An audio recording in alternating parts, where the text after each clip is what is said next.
Yo lo he visto cuando los trabajadores viven allá atrás del invernáculo y llevan el agua de acá arriba y la llevan por gravedad hasta el invernáculo, preparan las cosas acá, los plaguicidas acá, van por el caño del agua, le pulverizan el invernáculo y después sobre ese mismo caño le mandan agua a la familia que está viviendo ahí atrás. Y eso es asesinato. Digamos, indiscutible es la contaminación de las aguas a partir del uso de elementos químicos en los cultivos que están alrededor de la cuenca, ¿no?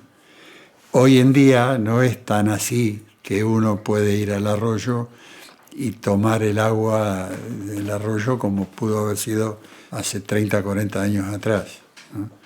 Hemos naturalizado ese tipo de cosas y me parece que es algo muy terrible que no nos demos cuenta de la gran pérdida que significa eso.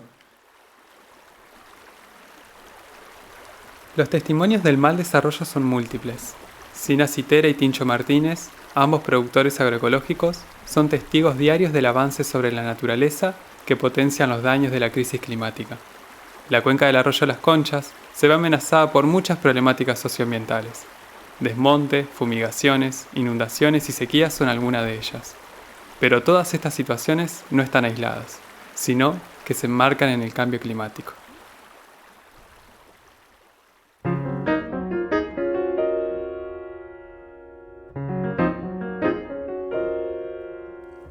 El cambio climático es un fenómeno natural que ocurre en todo el planeta hace millones de años.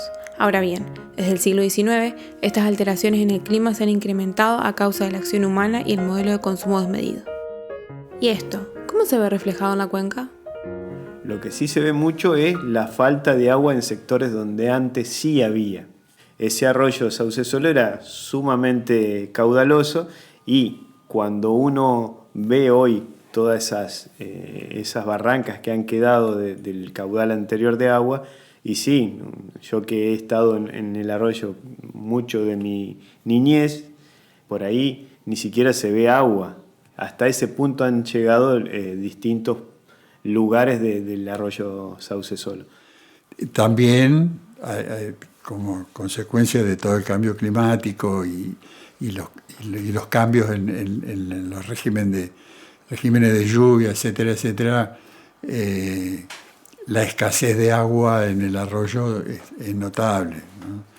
El arroyo siempre tiene sus ciclos a los cuales nos hemos tenido que acostumbrar y respetar, que son los periodos con poca agua, pero también combinado con momentos de lluvias importantes que hace que el arroyo se desborde.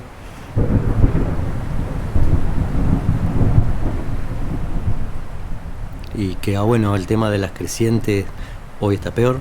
Antes capaz que una creciente en este arroyo era una vez cada 20 años, hoy ya se están dando cada 5 y a veces 2 seguidas.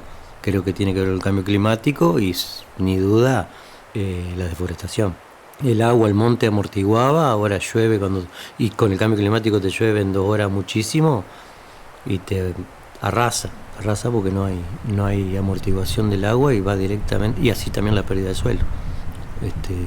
Se está yendo todo al río, al delta, el agua, la tierra fértil que duró tantísimos años en producirse, ¿no? Hernán Miño, vecino de Aldea Santa Rosa, y Tincho nos hablan sobre la escasez de agua, mientras que Martín Maslein, que es apicultor y guardaparque, nos comenta de las inundaciones que sufre la cuenca. Pero entonces, ¿cómo puede ser que sucedan eventos tan distintos en un mismo lugar? Lo que ocurre es que las alteraciones que se generan en el clima son cada vez más extremas y frecuentes. Así, todos los eventos climáticos como las inundaciones o sequías son más intensos, lo que produce fenómenos meteorológicos particulares. Cuando hablamos del fenómeno del niño o de la niña, estamos hablando de fenómenos meteorológicos, climáticos, de un orden extraordinario, si se quiere, sea de precipitaciones o de sequía. Lo que es la cuenca de Las Conchas está sufriendo todavía las consecuencias de la Niña y de la bajante histórica del río Paraná. Eso en el orden de la sequía, pero en el orden del Niño donde antes había mucho monte y el desborde de arroyos se solucionaba rápidamente por la presencia de árboles que hacían la absorción de esas aguas, hoy tenemos o campos o tenemos bordes urbanos que no deberían estar donde están, porque son tierras bajas inundables en muchos casos, que rápidamente sufren procesos de inundación. También lo que sí ocurre es la escasez de agua, la escasez de peces. Todavía se ven algunos, pero evidentemente no como ocurría en el pasado. Y ese tema también de la contaminación del agua. Eso, y no solo por los cultivos con el uso de agrotóxicos, sino también que algunos afluentes traen residuos de parques industriales, etc. Y también hay que tener cuidado con la cuestión cloacal en algunas de las localidades. Por ejemplo, algunas de las poblaciones cercanas al arroyo de las Conchas no tienen tratamiento de sus residuos, ni cloacales o digamos de pozos, ni de residuos urbanos. Hace muy poquito tiempo el arroyo Espinillo se tiñó de sangre, ¿no? Eso es no manejar la cuenca, digamos, no darnos cuenta. ¿Por qué? Porque no es solo que alguien fue totalmente desaprensivo en cómo lo hizo, sino que pensó que la sociedad no le iba a dar bolilla. ¿Y por qué pensó eso? Porque la sociedad realmente no le da bolilla.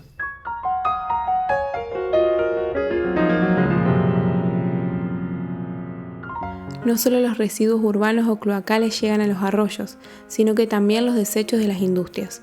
Un ejemplo de esto ocurre en la aldea Santa Rosa y San Rafael, que están muy cercanas a la ciudad de Crespo. Son arroyos mucho menos caudalosos de lo que eran hace 30 años. Tanto acá en la aldea Santa Rosa como San Rafael, los vecinos, los colonos, cuidan mucho el ambiente porque dependen de ese ambiente. Son muy cuidadosos en la producción y son muy cuidadosos en que no se contamine su arroyo. Pero bueno, las cosas son distintas cuando se entrecruza una ciudad como Crespo, y ahí sí tenemos una descarga mucho mayor de efluentes industriales, a pesar de que haya unas lagunas de tratamiento. El arroyo Crespo, que es el arroyo más caudaloso de estos sectores, recibe directamente la salida de esas lagunas de tratamiento. No nos olvidemos que hay muchos productores primarios que tienen pozos de agua y otros que no, y esa utilización mínima del arroyo para el sustento le genera una contaminación directa en su producción. Por ahí falta aceitar, sí, el sector industrial, quizás no por la acción propia del sector industrial, sino porque el Estado no está presente en el control un poco más riguroso de esos efluentes. La normativa existe, la ley del volcado existe, la ley de efluente, está todo bien en claro. Ahora, ¿quién controla? Que es en realidad cada municipio debe controlar su ejido, es algo crucial que va a determinar para las generaciones futuras qué va a encontrar en el medio ambiente y qué va a encontrar en estos arroyos en particular. Antes nosotros íbamos a pescar al arroyo, ahora es muy raro que alguno de los chicos vaya al arroyo Crespo o al arroyo Sauce Solo a pescar, es sumamente raro. Desde lo alto de la cuenca hacia su desembocadura, el agua fluye no solo con plásticos, residuos cloacales e industriales, sino también con agrotóxicos. Son múltiples las amenazas. No estamos exentos ni exentas de estar siendo fumigades. Sabemos y sé por también mi actividad profesional, digamos, que las producciones agropecuarias de la zona tienen sus máquinas y que todos y todas, por falta de regulación, van a lavar sus máquinas directamente en las cuencas de nuestros arroyos. O sea que donde yo me baño, 500 metros antes hay una máquina mosquito enjuagando sus toneles, y la convivencia con eso no es fácil, pero es generalizada. No sé si hay un lugar en nuestra provincia que esté libre de ese tipo de prácticas. Yo he tenido algunos entredichos en mi vecindario, o sea, al este, al oeste y al sur, tengo vecinos que siempre han estado trabajando agronómicamente con plaguicidas. Por ejemplo, sin respetar siquiera las leyes de la exclusión de los 50 metros del borde del arroyo. Yo he visto la máquina cosechar la soja o preparar la soja así al borde, o sea, yo decía, ¿no tendrán miedo de que se les derrumbe la máquina? Tanto para la cosecha como para la preparación de la soja. Estrella Federal, Estrella Federal, campos de gris fosfato turbio. Turbio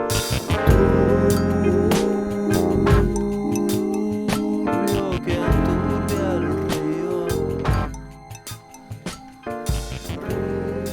Y entonces toda esa degradación, nuestra eutrofización del arroyo, en momentos donde se aplica mucho fertilizante, se arman unos cordones así verdes de algas. Esas algas consumen el oxígeno e impiden el desarrollo de la vida de peces u otros anfibios, otras cositas. Por ejemplo, yo vine acá, había tortugas. Hace años que yo no puedo encontrar una tortuga. Había muchos sapos grandotes que la gente se asustaba porque venían a la tarde, ¿viste? Cuando vos prendés la luz. Entonces venía cualquier cantidad de bichos a la luz y los zapotes, había unos sapos grandotes, como un plato, mirá, de grande. Y se comían los bichos. Ahora, de casualidad, en los veranos tenemos unos sapitos así que ese debe ser el sapito más grande. Se escuchaba el croar de las ranitas después de la lluvia por todos lados, porque como es bastante planito y queda agüita, se escuchaba el croar de las ranitas. Y ahora no se escucha nada.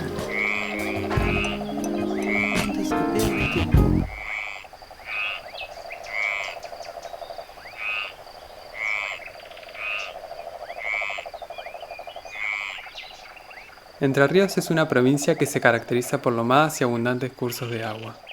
Por estas condiciones naturales se genera una problemática particular, la erosión hídrica. Cuando el agua no puede ingresar al suelo, fluye y lleva consigo su capa superficial, que tiene los nutrientes necesarios para la estabilidad del suelo. El ingeniero agrónomo Mariano Salucio profundiza sobre este proceso. Normalmente, y cuando teníamos laboreo del suelo, el proceso de erosión hídrica arrancaba con el golpe de la gota de lluvia sobre la superficie del suelo desprotegida.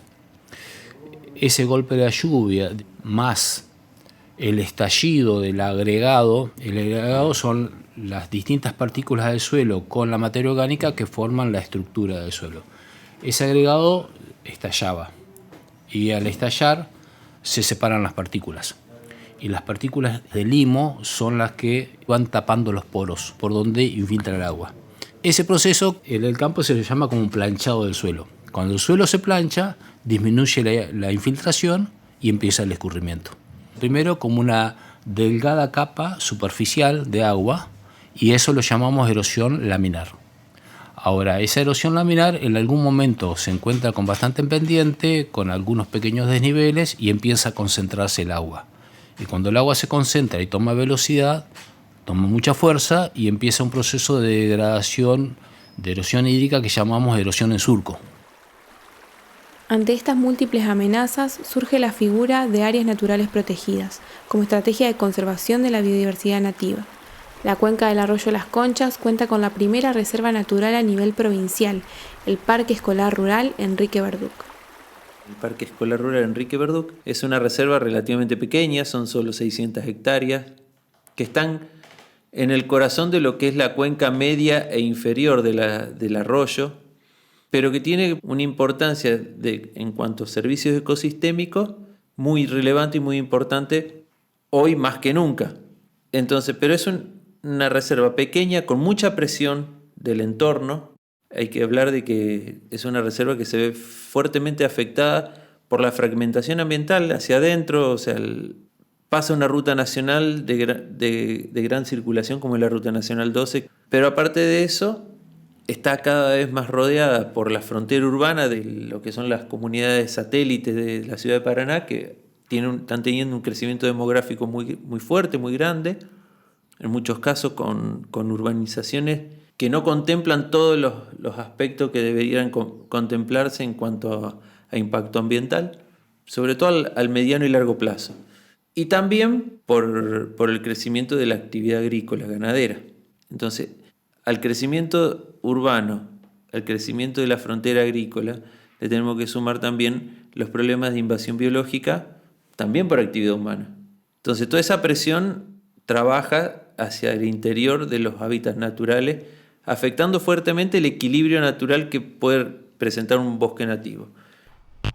Las invasiones biológicas ocurren por desconocimiento de las personas al trasladar animales y plantas a otros ecosistemas. Algunas de las plantas exóticas invasoras que tenemos en la cuenca son la acacia negra, el ligustro, el paraíso, el fresno y la mora. En cuanto a los animales podemos decir el ciervo de Axis y el jabalí. Para hacer una mirada simplista o reduccionista de la problemática, decimos, pueden pasar más o menos 3 cosas cuando una especie la llevamos de un lugar a otro. Que se adapte y se naturalice. Hay buenos ejemplos de especies que han sido llevadas de un lugar a otro y que se han adaptado bien sin provocar un impacto ambiental sustancial. La otra es que no se adapte y se muera y se termina la historia ahí. Y la tercera es que se produzca un proceso de sobreadaptación. No se acomoda en la especie al ambiente al que llegó porque lo entiende como una amenaza. Pueden ser por un montón de condiciones, porque es muy húmedo, porque hay mucha agua, o porque hay poca agua, o porque hace mucho calor o mucho frío. Entonces la especie por X motivo entiende que el ambiente que la rodea es una amenaza y va a desarrollar, si puede, si no se muere antes, la estrategia base de cualquier ser vivo, desde los unicelulares hasta nosotros, que es buscar reproducirse para garantizar la subsistencia de la especie. Reproducirse más y más rápido. Y eso es lo que produce una invasión biológica. Cuando la cuenca está en mal estado, invaden mucho especies exóticas, especies nativas potencialmente invasoras o en biología se habla de R-estrategas, que son los que dan como una laucha, como una paloma, como la paloma torcaza. Tienen una estrategia de reproducción altísima, con bajo cuidado parental, entonces cuando hay mucho recurso de algo, ¡pah!, explotan y invaden y generan despelote, ¿no?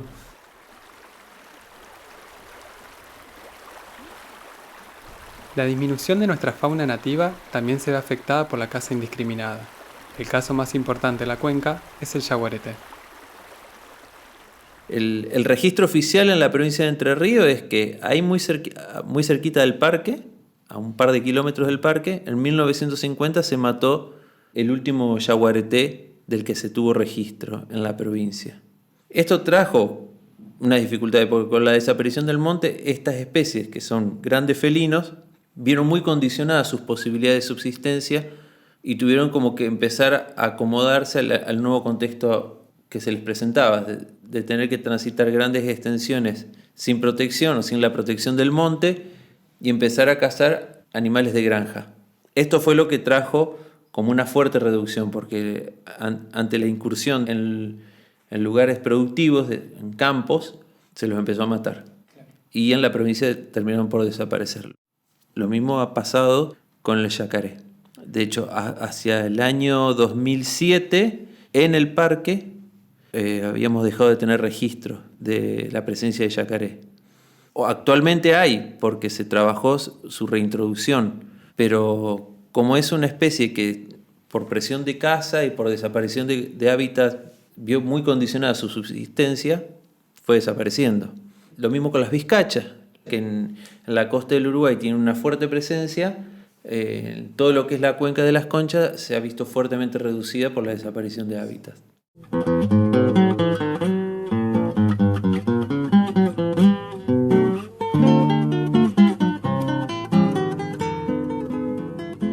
Estas problemáticas también afectan a los humedales, que se han visto fuertemente degradados en el último tiempo. Una estrategia de conservación específica para estos ambientes son los sitios Ramsar.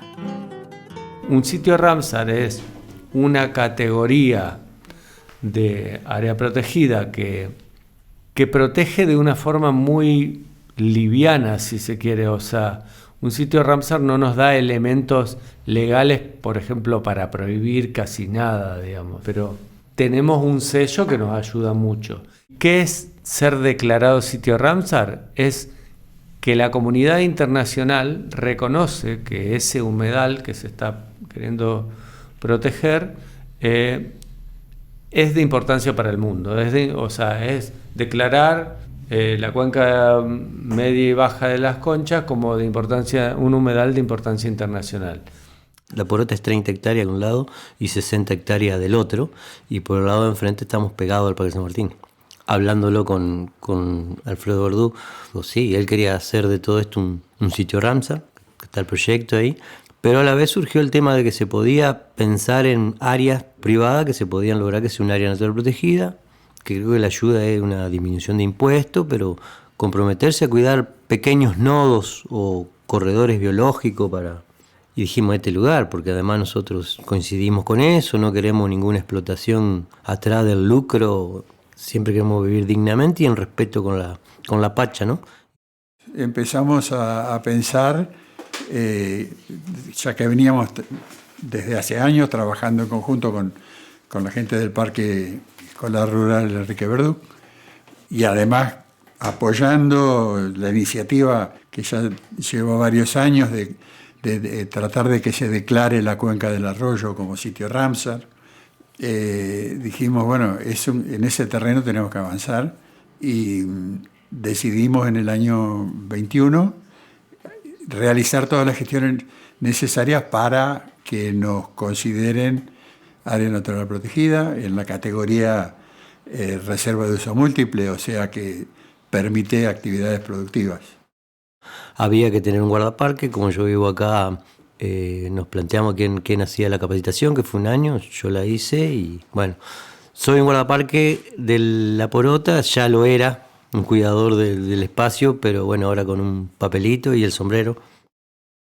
Lo del Ramsar, yo más que dentro de una categoría de área protegida, lo veo como dentro de una plataforma para tener una buena excusa de reunirnos los actores de la cuenca y diseñar desde la visión de cuenca el territorio que queremos.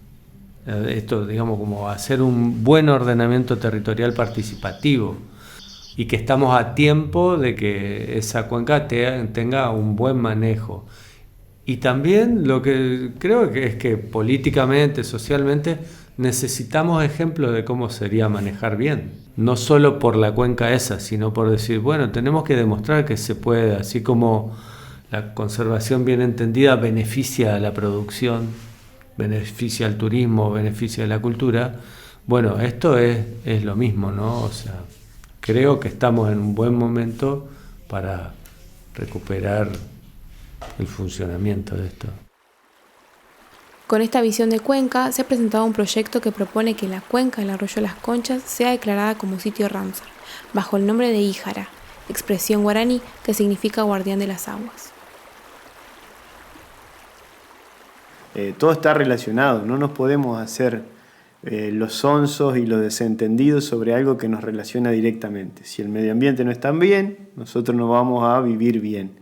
Si nosotros como comunidad no respetamos a los demás, no vamos a tener una comunidad que esté organizada desde lo más básico, que es la necesidad de contar con cauces de agua y contar con el agua, que es el recurso más importante para nuestra vida. Así que reflexiono por adelante que miremos y que intentemos buscar las herramientas para dar una solución a lo que hoy está sucediendo y la necesidad que tenemos de no seguir contaminando nuestros cauces. El planeta está clamando. El reino humano es el que está matando los otros reinos, el reino animal, el reino vegetal, el reino mineral. Está sufriente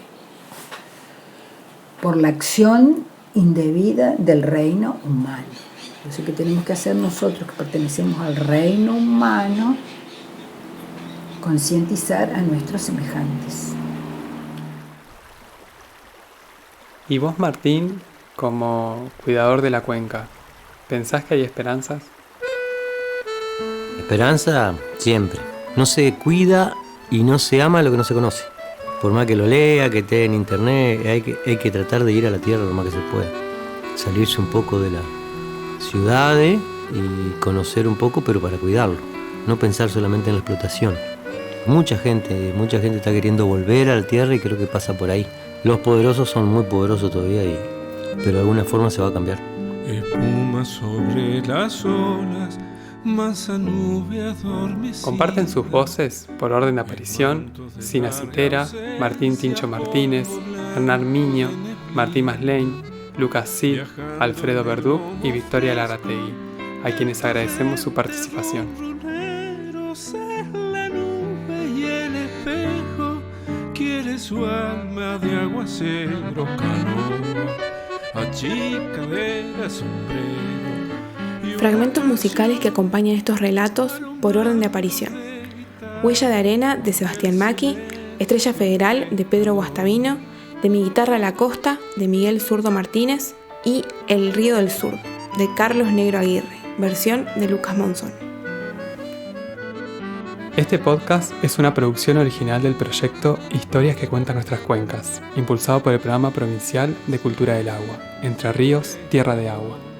Para conocer más de las historias que contamos, puedes entrar a www.culturadelagua.er.ar y en Instagram como @culturadelagua.er. Guión a cargo de Ariana María Leonardi Lisi, Joaquín Ramallo y Juan Ignacio Bonetti. Recolección de testimonios, Horacio Enríquez. Voz de las narraciones, Ariana María Leonardi Lisi y Joaquín Ramallo. Edición y musicalización, Juan Ignacio Bonetti. Arte de tapa, Lía Paula Leonardi Lisi. Producción general, Horacio Enríquez.